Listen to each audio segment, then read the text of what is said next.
All right, so hi, this is Dan Mullin with Remax Estate Properties, and we're here doing cool things people do in the South Bay video, and we're with Mike Durand, and Mike is the owner and the person who started swellmagnet.com.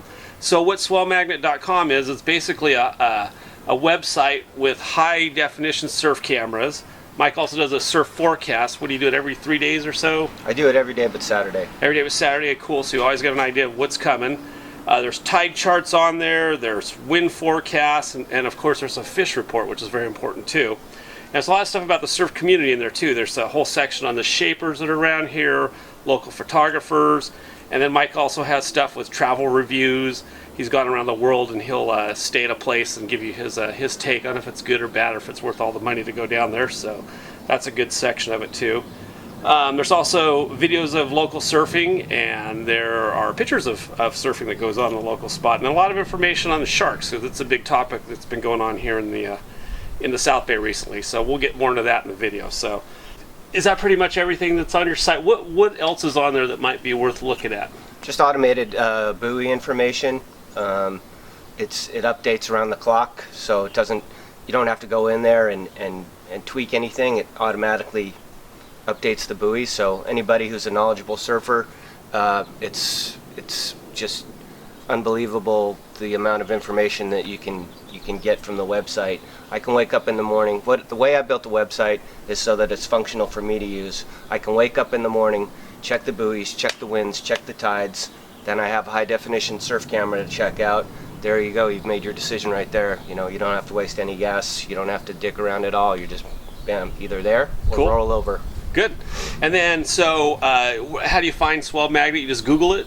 Yeah, swellmagnet.com. All right, very simple. good. Or you can type in elporto.com and it'll direct you there too. All right, sounds good. And then one thing I just did is I just downloaded the app from my iTunes or whatever, however you do that. So the Swell Magnet app's out there, and it's free. Yes. It's awesome. Yeah, I built the app actually. Oh, it's really, really good. It's very easy to use, and once again, you get the high definition cameras right on your phone. Yeah, I used it on the way here while I was driving. Cool. Shh. So, all right, so tell me a little bit of history about yourself. Where did you come from? How'd you get involved in this? I moved out from Pennsylvania when I was 10 and started skateboarding and boogie boarding, and didn't really start surfing a lot until college. I was a competitive skateboarder, rode vertical, and in college I started surfing all the time. My dad gave me, when I graduated from LMU, gave me 4 stops. I went to Hawaii, Australia, New Zealand, and Fiji, and was gone for like 3 months. Wow. Went all by myself, took a backpack, 2 boards, 2 fishing poles, and when I came back I could read a barrel, and I had a pretty good cutback, and I haven't looked back since then. Cool. So tell me a little bit how you started the company. When did you get the idea? Talk a little bit about the process of how you got it rolling. Did you have investors or what?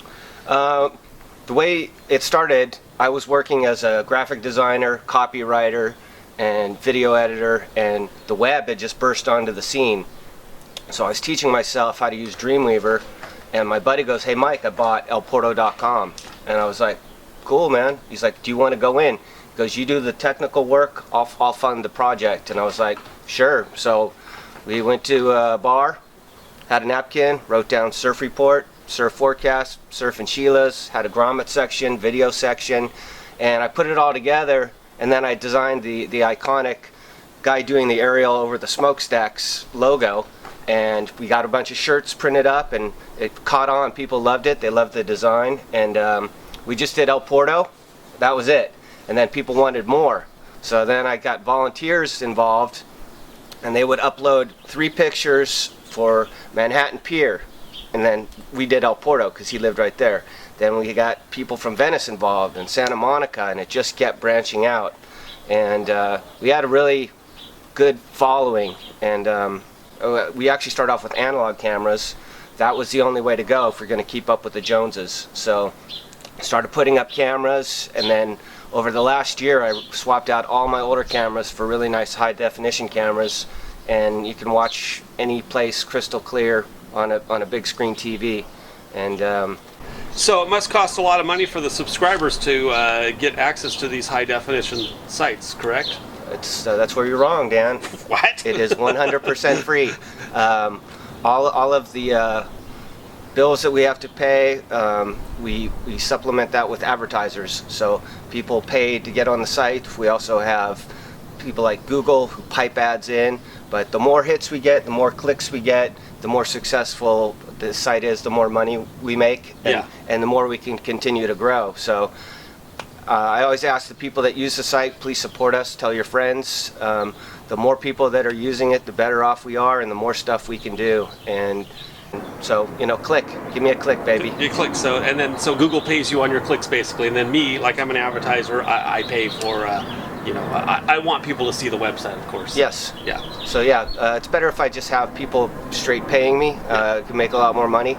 But when the surf is pumping and everyone's clicking, then my paycheck goes way up. All right, is it kind of seasonal? Is it more, you get more clicks in the winter when the surf's generally better in the South Bay? Or do people want to see it in the summer to see if it's sunny at the beach? Or it all depends on the swell, the height of the swell. And then, so where's Swell Magnet based? I know because we're here right now, but the people don't know. It's in El Segundo, and I have a detached, I'll show you my office. It's right up there. It's a converted garage. When we bought the house, somebody was actually living in there, but there's no plumbing, so I don't know. He must have just taken a leak in the shrubs every day. But well, the foliage looks nice. So. No, it's cool. I work from home. It's probably about 20 steps from my bedroom, and we're based out of El Segundo, approximately 3 minutes from El Porto. If I hit the light on the bottom of the hill, and anytime it's good down there, that's where I can be found. My motto is, I only leave El Segundo by airplane because, I hate going around chasing surf, and it's so crowded. El Porto, I know everybody, and I can always dig up some decent waves there. And then I go take these great trips. I was just in Mexico for 8 days, surfing double to triple overhead waves in 84-degree water with a light crowd. One day I was the only one out because it was huge. Wow. But I mean, that's where you go. You go someplace else to get really good waves, and then you just kind of toil around in whatever's offered up around here. Like Malibu is so crowded. All these places are so crowded. It's just it's frustrating. So I make sure I take at least 2 or 3 trips a year. Mexico's my staple, and then I try to always go someplace new. Like we both went to that place in Nicaragua that one year. I had great waves there. I think I scored some of the best waves of my life there. So we didn't go at the same time. I think I may have got it better than even you guys did. But there was 2 days there that were some of the best days of my life. So La Barra, AST surf trip camp. So you can find all the stuff on his website. So. We wrote a review of that place. We got it pretty bombing a couple days. But check out the reviews too. I mean, they're all first person. We've been there, we've done that. So check it out. Cool.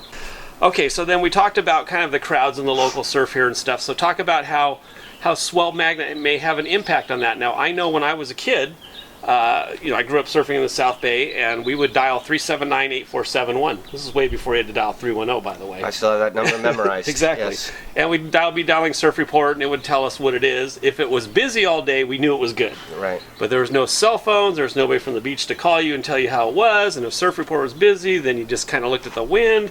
I also looked at the LA Times all the time because they had a nice like a map there. You can see where all the low pressures were, so we'd use that to kind of forecast the surf. So that's how we did it back in the day. So how does this new technology, do you think it's impacted the beaches or the amount of surfers, or is it all good, or is there bad mixed in with it? Or without a doubt, it's impacted the way people go to the beach and the way they check the surf. And sometimes I feel kind of guilty about it myself because, hey, it can be very frustrating out in the lineup because people don't know what they're doing, and they can hurt you. And then you got, I call it Costcosis, this influx of these cheaply made Costco foam boards that everyone, even guys that are decent, are riding now, and they catch every single wave, and it's frustrating. And I've noticed also too, there's a lot of people that it's a big revolving door at the bottom of surfing. It's kind of like real estate.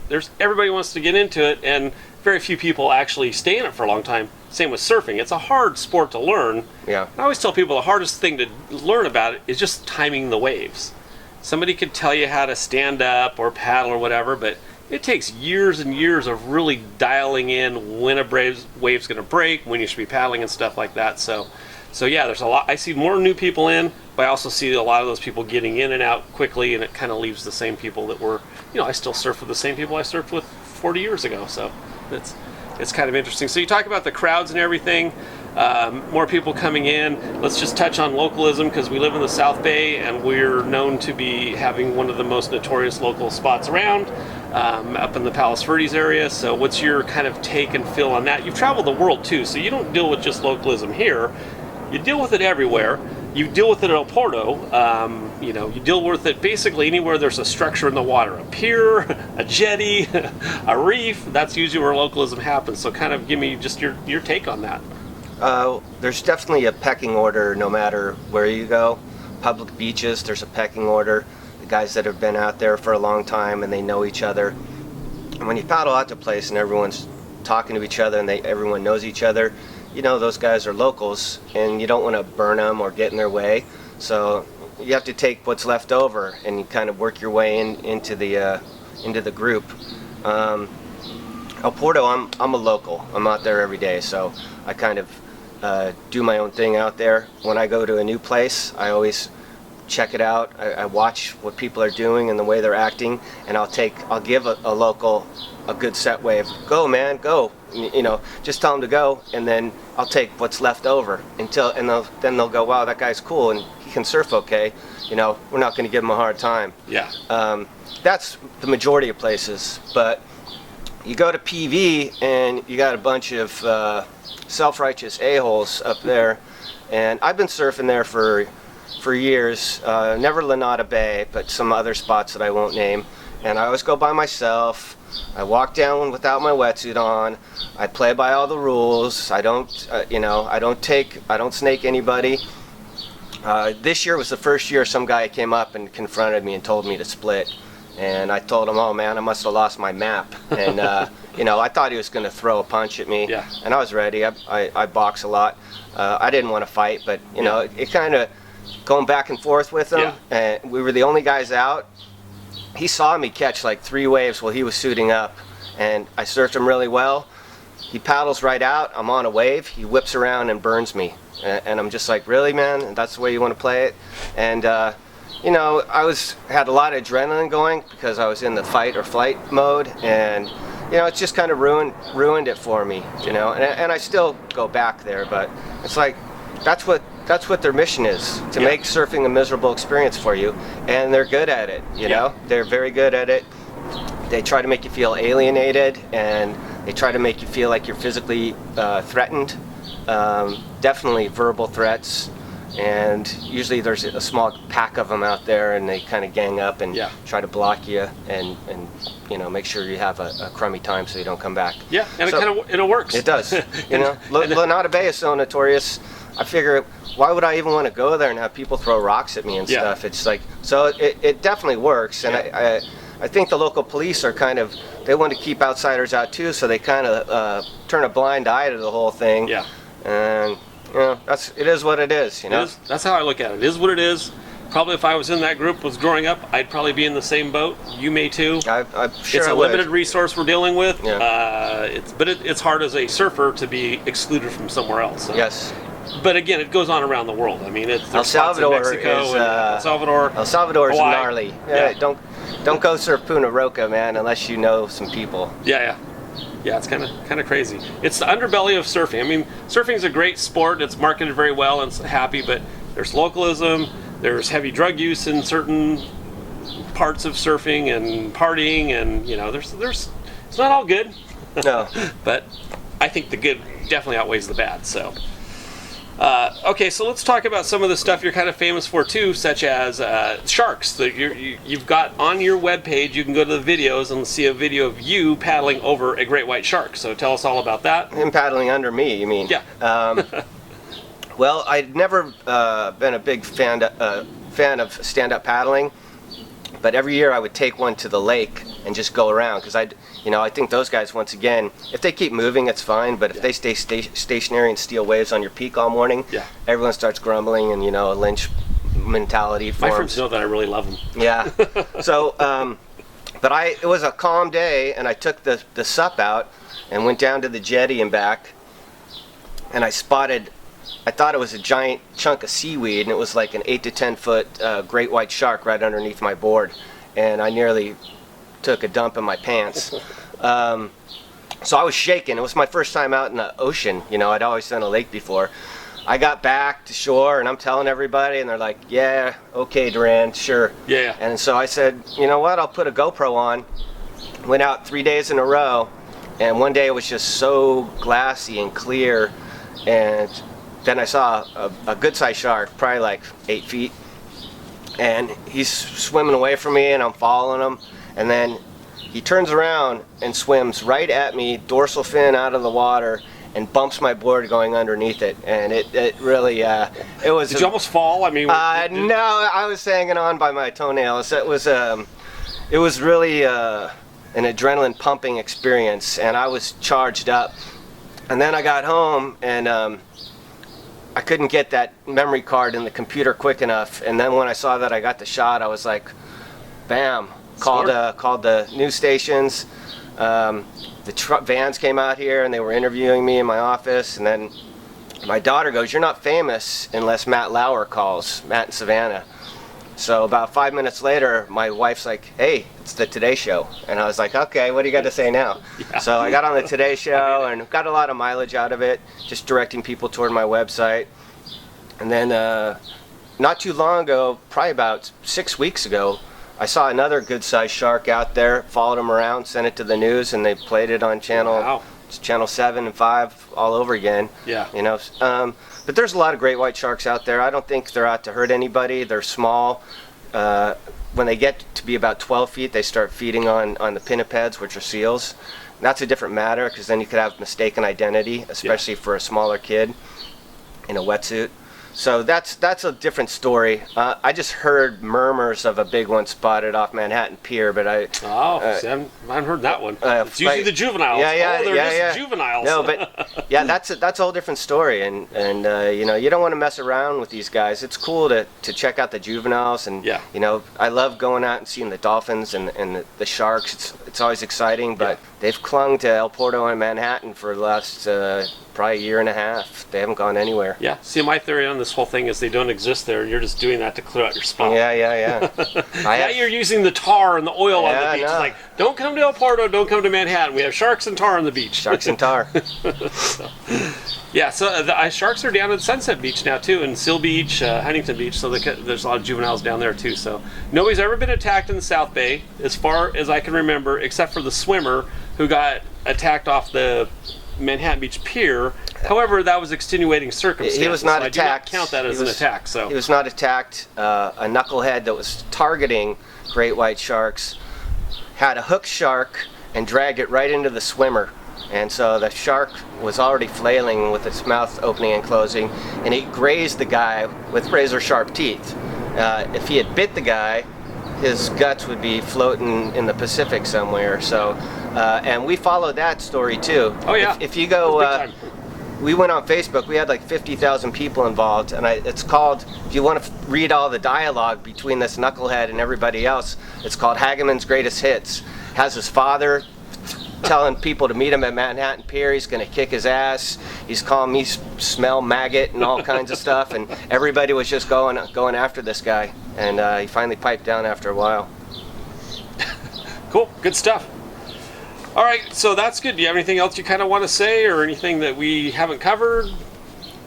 No, just you know, if you're a beginner surfer, you know, ask somebody about the etiquette or try to brush up on it. There's lots of articles. There's an etiquette section on Swell Magnet too.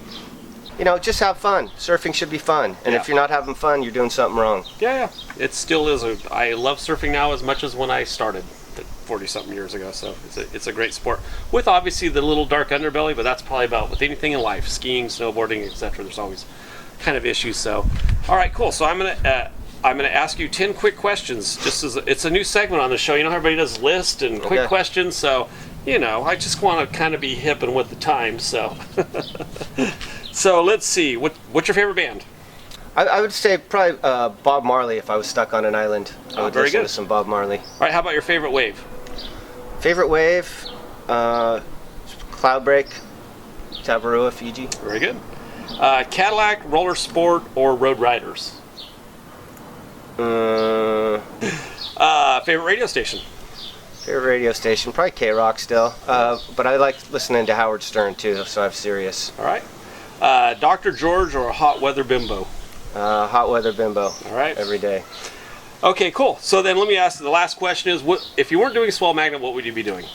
I'd probably be doing more writing and video editing. I really cool. like to do ads. I still do some magazine ads, do the creative and stuff. I worked Cool. doing that for years. So. What was your major in? Advertising media. Oh, okay, cool. Very good. Well, then I'll just leave you the disc here, and then you could just edit this whole thing together. Yeah, Once you go home, you yeah, just that's send it to extra. me. Yeah. All right, cool. All right, well, thank you very much. All right. And if you want to buy or sell any real estate in the South Bay, give me a call. If you want to have any a great website to look at swellmagnet.com, and download the app too. The app is really kind of cool. So, and that's And it. free. Everything's Free. free. Everything's free, exactly. Free. Yeah, free. If it's free, it's for me. All right. All right. Silent majority.